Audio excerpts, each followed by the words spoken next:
এক দেশে ছিল অন্তহীন নীল সাগরের গভীরে ছিল এক জাদুময় রাজ্য, নীলমণি নগরী। ঝিলমিল করা শাঁস, আলো ছড়ানো সি ফ্লাওয়ার, রঙিন নেচে বেড়ানো মাছ, সব মিলিয়ে সে রাজ্যটি ছিল স্বপ্নের মতো সুন্দর। তাতেই থাকত এক ক্ষুদে জলপরী রাজকন্যা আরুষি।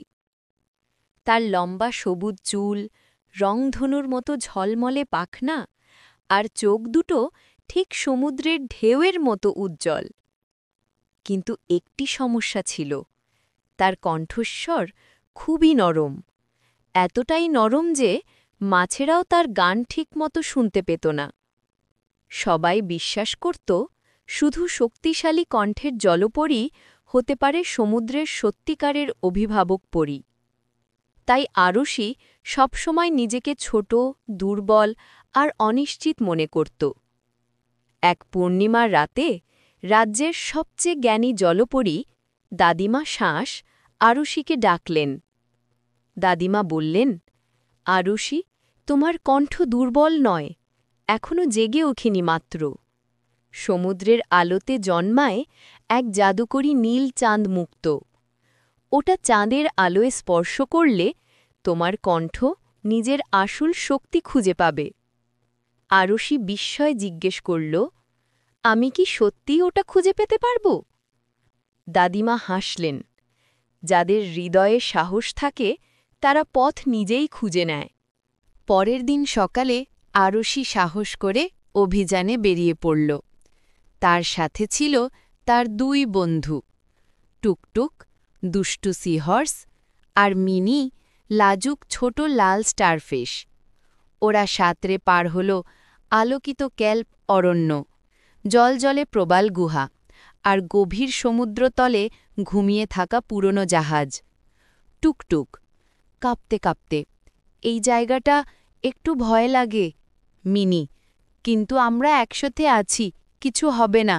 আরুষি, আমাদের এগোতেই হবে, নীলচাঁদ মুক্ত আমাদের অপেক্ষায় আছে।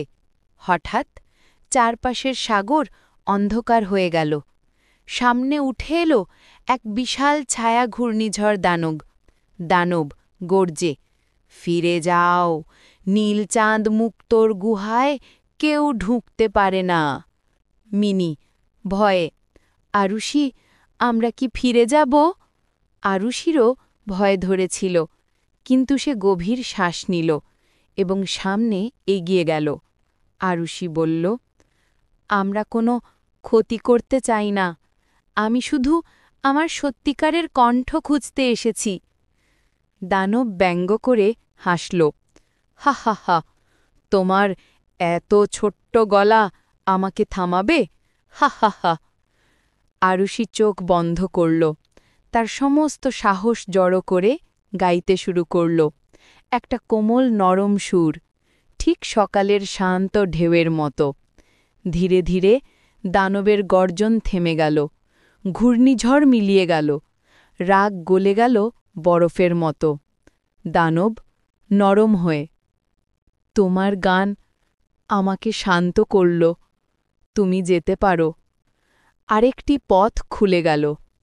প্রবালের আলোকিত গুহার মাঝখানে নীলচাঁদ মুক্তটি তারার মতো জ্বলছিল। আরুষি কাছে গিয়ে মুক্ত ছুলেন। অমনি এক ঝলক নীল আলো তাকে ঘিরে ধরল। তার পাখনা রংধনুর মতো ঝলমল করে উঠল, তার কণ্ঠ জেগে উঠল, এখনও নরম কিন্তু অদ্ভুত শক্তিশালী। টুকটুক, ওহ, তুমি তো এখন আলো পড়ি জলপড়ি। মিনি খুশিতে নেচে উঠল। আরুষি ফিরে আসতেই সব সমুদ্রবাসী তাকে দেখতে জড়ো হল। সে প্রথম গান গাইতেই সমুদ্রের জল হীরের মতো জ্বলে উঠল। মাঝরা নাচতে লাগল, প্রবালরা রং ছড়াল, পুরো জলে আলো ঝিকিমিকি করল। রাজা বললেন, আরুষি, তুমি আমাদের গর্ব। রানী বললেন, শক্তি সবসময় তোমার মধ্যেই ছিল। দাদিমা শাঁস বললেন, দেখলে, সবচেয়ে নরম কণ্ঠেও সবচেয়ে উজ্জ্বল জাদু লুকিয়ে থাকে। সেদিন থেকে আরুষি পরিচিত হল শান্তির জলপরী নামে। তার গান ঝড় থামাতে পারে, অন্ধকারে আলো আনতে পারে, আর সমুদ্র ভরা আশা জাগিয়ে দেয়। এইভাবেই একটি ছোট কোমল কণ্ঠ পরিণত হল জাদুকরী শক্তিতে।